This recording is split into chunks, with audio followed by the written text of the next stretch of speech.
para Te Digo la Otra, conflictos de interés, con Flo Salgueiro.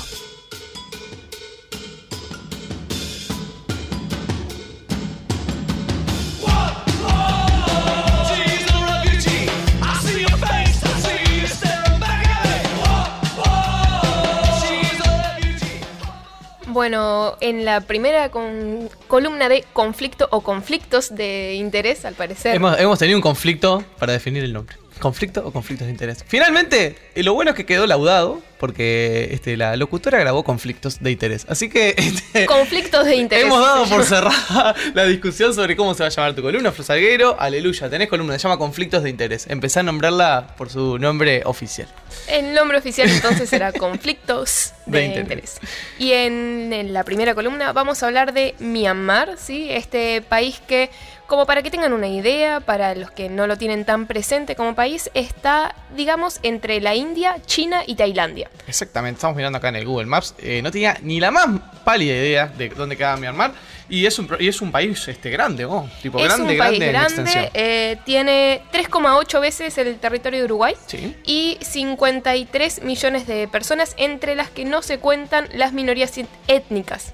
Ajá. ¿Por qué? Porque dicen que son inmigrantes ilegales y por lo tanto no las cuentan del todo. No las censan, digamos. No es que no son del todo personas. Ese es parte del problema que vamos a ver un poco más adelante. Contanos algo más sobre Myanmar como país. A ver, que hagamos una idea. ¿Qué hace Myanmar en el mundo? ¿Qué produce? ¿Qué onda? Myanmar produce petróleo, arroz, rubíes y drogas ilegales. Excelente país para empezar. Un lindo país para vivir, ¿no? Sí. Pero es la fuente del 25% de las drogas ilegales del mundo, no solo de la región. En particular opiáceos, ¿no? Opiáceos, sí, por supuesto. Pero bueno, Myanmar es un país que fue colonia británica, parte de los dominios del Océano Índico, digamos, junto con Pakistán, la India, Bangladesh, y se independizó en 1948, más o menos al mismo tiempo que el resto de los países. Y tuvo un transcurso un poco curioso, tuvieron su pequeña experiencia comunista, por lo que ellos llamaban el camino birmano al socialismo, que resultó en algo bastante complicado porque es un nacionalismo budista comunista. Espectacular, el camino al socialismo pasa por una etapa de nacionalismo budista. Pasa por una etapa de nacionalismo budista, de hecho el 87% de la población de Birmania es budista, de la rama más conservadora del budismo, y ese es un factor muy grande en los problemas que vamos a ver que se van a dar después. ¿Por qué? Porque entre 1962 y 2011 en Birmania hubo una dictadura de las más salvajes y cerradas de la historia. De hecho, a Birmania se la conoció en un momento como el segundo país más aislado del mundo, después de Corea del Norte. Del 62 al 2011. Exacto, del 62 al 2011, primero más bien socialista, después más bien cualquier 50 cosa. años de 50 dictadura. años de dictadura, con algunos momentos especiales, por ejemplo una revuelta muy grande en el 88, que se llamó la revuelta 8888.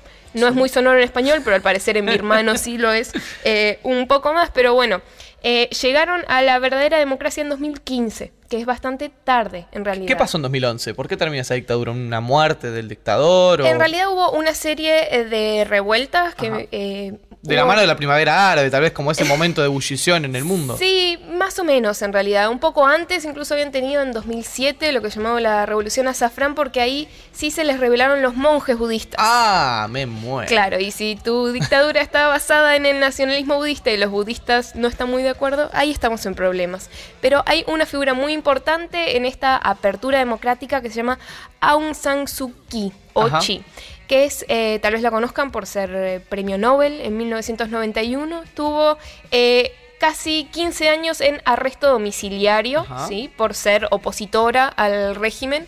Era muy seguidora de Gandhi, de las movilizaciones pacíficas, de la resistencia pacífica, y era muy buena oradora, era hija de un héroe de la independencia birmana, y por lo tanto tenía muchos seguidores. De hecho, muchas veces hablaba desde el jardín de su casa porque no podía salir de ahí. Y le dieron el premio Nobel en 1991, cuando ya hacía 3 años que estaba recluida al interior de su casa. En prisión domiciliaria, ¿no? En prisión domiciliaria. ¿Qué pasa?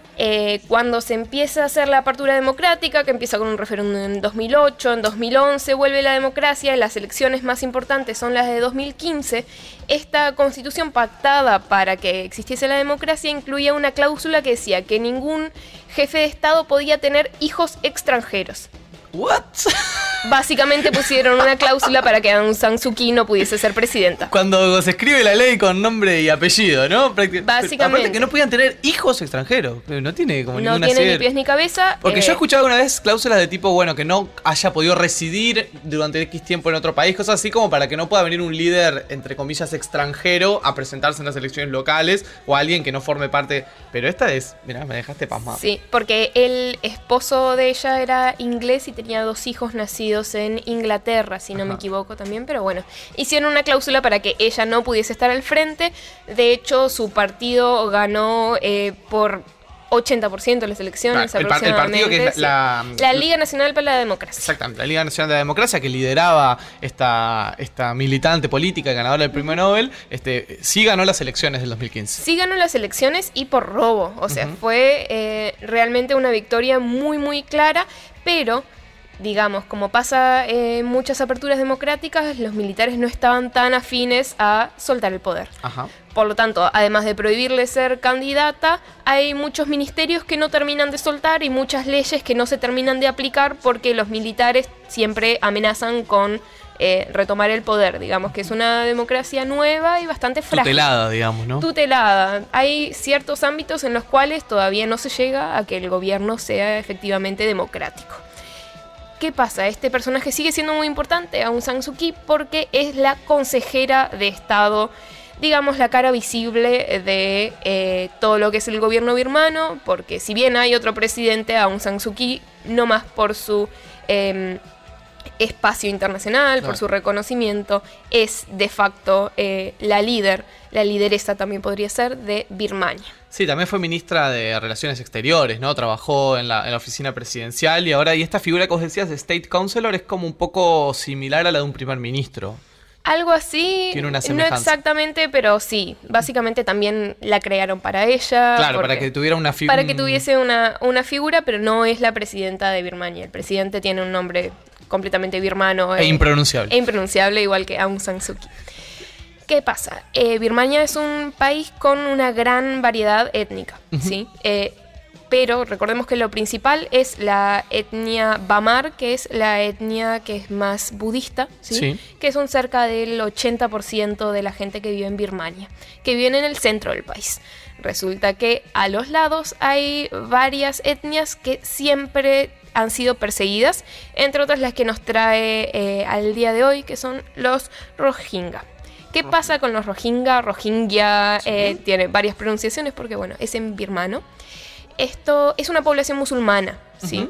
Y eso también es una de las causas por las cuales no se le ha dado mucha atención a este conflicto, porque nadie quiere ver a los musulmanes como víctimas, ¿sí? Nosotros nos sirve más decir los musulmanes son todos terroristas, pero bueno, ese también es el discurso del gobierno birmano.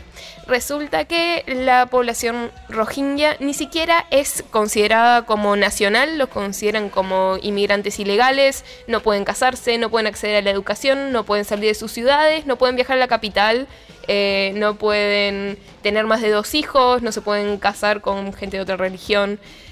Básicamente no los consideran del todo humanos, ¿sí? Un terrible apartheid, digamos, ¿no? Terrible apartheid desde siempre, básicamente, pero esto empieza a empeorar después de la apertura democrática. ¿Cuántos son los Rohingya, más o menos? Son cerca de 7 millones, son un pero depende, son uno de los grupos, digamos, de las naciones sin Estado más grandes del mundo, después de los kurdos y ese tipo de gente.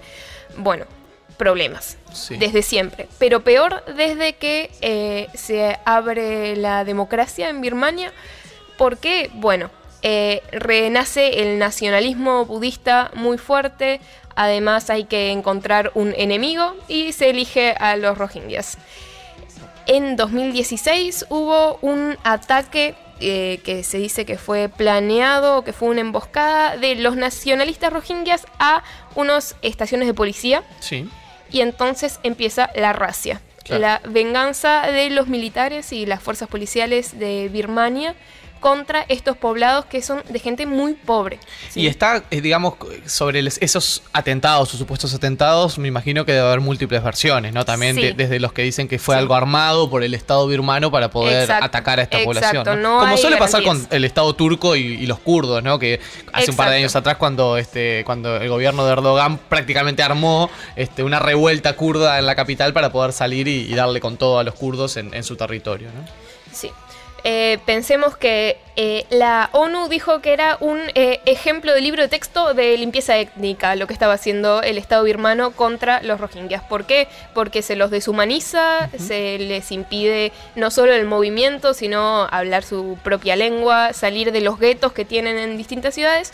Y bueno, se empeoró cuando los militares empezaron a tomar una táctica de tierra arrasada con los poblados rohingyas, que implica entrar, matar a casi todos, violar a los que quedan y después prenderle fuego a todo lo que eran los edificios. ¿Sí? Hay unos... La famosa táctica Gengis Khan, digamos, ¿no?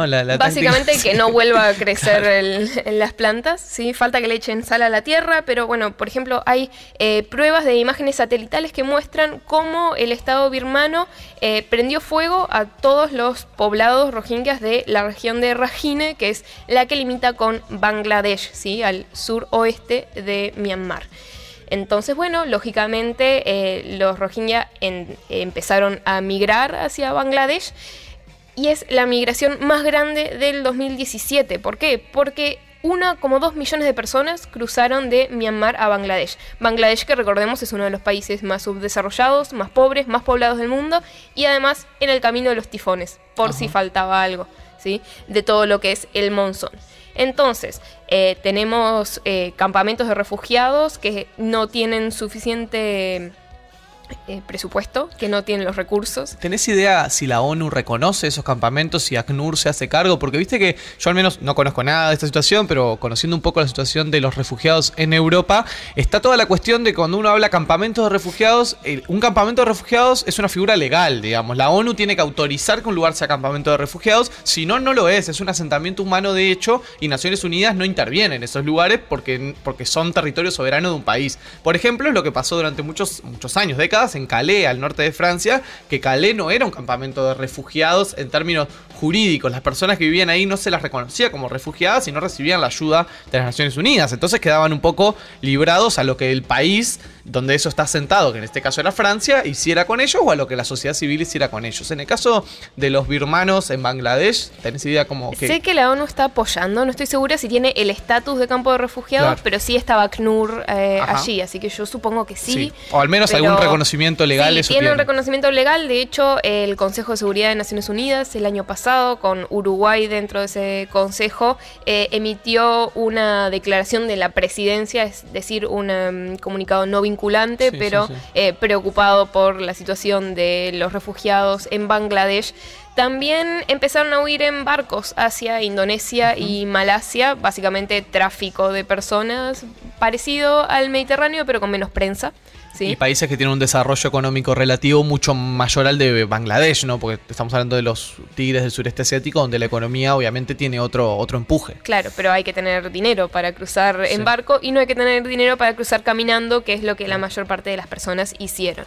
Pero entonces tenemos en Bangladesh que, bueno, la ventaja que tiene con respecto a otros países es que es un país de mayoría musulmana, uno de los países con más musulmanes en el mundo, pero donde está en el borde de los monzones, hay enfermedades, transmisión variada, hay hambre, hay desnutrición, hay todo lo que te puedas imaginar, como el Montevideo Shopping, pero Bangladesh y con las pestes y las masacres. O sea, una situación humanitaria realmente desoladora. Desoladora, esa es la palabra. ¿Cuál es el quid de este tema? Bueno, tenemos a Aung San Suu Kyi de nuevo. ¿Por qué estuvimos hablando de ella? Bueno, yo te iba a preguntar, ¿qué onda Aung San Suu Kyi? ¿Era premio Nobel de la Paz? Bueno, eso es lo que se está preguntando la comunidad internacional. ¿Qué onda?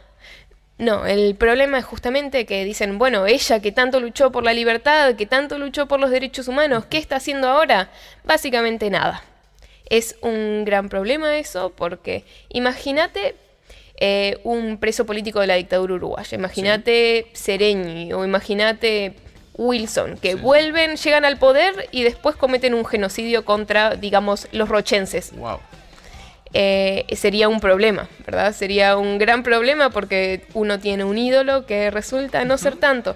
Bueno, este es un tema que está siendo tratado de dos maneras. Una es reclamarle a Aung San Suu Kyi que lleve a cabo la lucha por los derechos humanos de los Rohingya. ¿Ella qué religión profesa? Aung Ella San es Suu Kyi? budista, ella es budista. Ella es budista, Sí, sí, pero sí, de sí. una línea más bien moderada, digamos, del budismo. O uno tendería a pensar que si en su momento, bueno, más occidentalizada, ¿no? Más occidentalizada puede ser, pero al mismo tiempo para mantener el control creo que también está haciendo uso de esa religión budista. Claro. Pero también hay otra contracara de esto, que es que Aung San Suu Kyi no tiene el control completo del Estado birmano, entre otras cosas por lo que hablábamos de que los militares no le cedieron totalmente el poder y todavía siguen reteniendo partes del poder ejecutivo y algunos ministerios. También uno, me animo a decir, como a modo también como de análisis visto de afuera, sin conocer en profundidad el caso, probablemente para los militares que estuvieron tantos años en el poder, toda esta situación es una ganancia, ¿no? Porque los militares es una manera, digamos, si ellos están en una transición donde no quieren soltar del todo el control sobre las instituciones, donde probablemente la democracia conlleva en general para los poderes militares restricciones de presupuesto, perder visibilidad pública, perder espacios de poder. Me imagino que para esos militares que ven amenazado su histórico poder, tener este enemigo interno y tener estos terroristas, entre comillas, musulmanes, de los cuales hacerse cargo, es un filón enorme para poder mantener su presupuesto, su armamento, altos niveles de reclutamiento y visibilidad y apoyo en la opinión pública. Es que la opinión pública apoya este genocidio en curso, apoya esta limpieza étnica. ¿Por qué? Porque dicen que los Rohingya no son personas o no son birmanos o no merecen vivir allí porque son inmigrantes ilegales. Claro. Entonces, Ese es el discurso oficial y que... ese es el discurso oficial. El discurso de los monjes budistas, que son bastante aguerridos en Birmania, no es la imagen zen que nosotros nos imaginamos, sino más bien la imagen de la defensa de la limpieza de la etnia birmana budista, lo cual a nosotros no nos suena muy familiar. No, eso es impresionante, Flor, lo que decís, porque es tal cual. Uno, como todas nuestras construcciones, imágenes culturales son hechas en Occidente, son hechas por Hollywood, básicamente, o por la televisión, o por cierta literatura a la que accedemos, y la imagen es la del monje budista, ese viejito sabio, tranquilo, que da mensajes de amor y que vive con un tarrito de arroz por día y, Bueno, estos y son vive 180 años, ¿no? Monjes budistas que dicen que hay que matarlos como cucarachas, así que no son tan simpáticos como tenemos en nuestra mente. Esto para recordar que la religión no es buena ni mala de por sí, sino que depende de cómo la uses. En este caso la están usando para el genocidio. Pero algo que me gustaría comentar sobre todo es esto desde la perspectiva de género. Este conflicto es muy interesante para analizarlo, no solamente por el rol de Aung San Suu Kyi, que además ella se define como feminista, pero al mismo tiempo, si vemos lo que es las víctimas, sobre todo, por ejemplo, el uso de la violencia sexual como arma de guerra, que es una de las más grandes denuncias que hay al respecto, porque se usa por parte del terrorismo de Estado. ¿Sí? No hay mujer que salga de Myanmar ilesa en ese sentido, además de la trata, el tráfico que hay en la frontera, ¿sí? Con Bangladesh sobre todo, que es el problema más grande con respecto a los refugiados, y los matrimonios infantiles como consecuencia, porque una vez que llegas a un campo de refugiados y tenés muchas bocas que alimentar, vendes a tus hijas como esposas para señores de por ahí. Entonces, como en la mayor parte de los conflictos del mundo, las primeras víctimas son las mujeres y al mismo tiempo niñas, ¿no? y las niñas. Y al mismo tiempo, bueno, está esta figura de Aung San Suu Kyi que, bueno, feminista, pero no tan feminista, pero ¿tiene el poder o no tiene el poder? Es bastante complicado en realidad en los términos de cómo analizar esta figura de esta señora bajita, flaquita, con cara de buena, la dama de las flores, pero que, bueno, está dejando que pase una limpieza étnica genocida bajo sus narices. Te hago una última pregunta y empezamos a cerrar. ¿Qué onda China? ¿Qué tiene que ver China con este conflicto? ¿Qué posición ha asumido China en el Consejo de Naciones Unidas? ¿Es uno de estos temas donde China veta o donde China...? Bueno, es uno de los temas donde China veta, Claro. Entre otras cosas porque su esfera de influencia es su patio trasero, Exacto. digamos. Además, China ha sido históricamente el sostén de esta dictadura en Myanmar. Ha sido aliada de Myanmar. Ha sido aliada de Myanmar. El problema es que ahora China se está tratando de plantear como un poder global más bien civilizado. Entonces, en este conflicto en especial se planteó como mediador entre Bangladesh y Myanmar.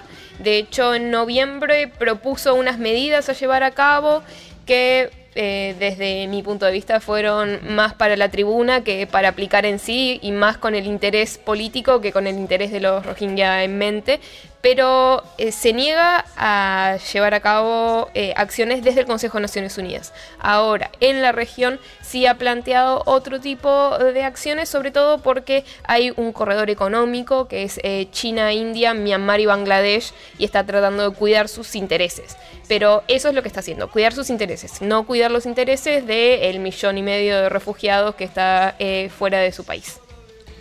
Te agradecemos mucho, Flo, por este primer Conflictos de Interés. Gracias a ustedes.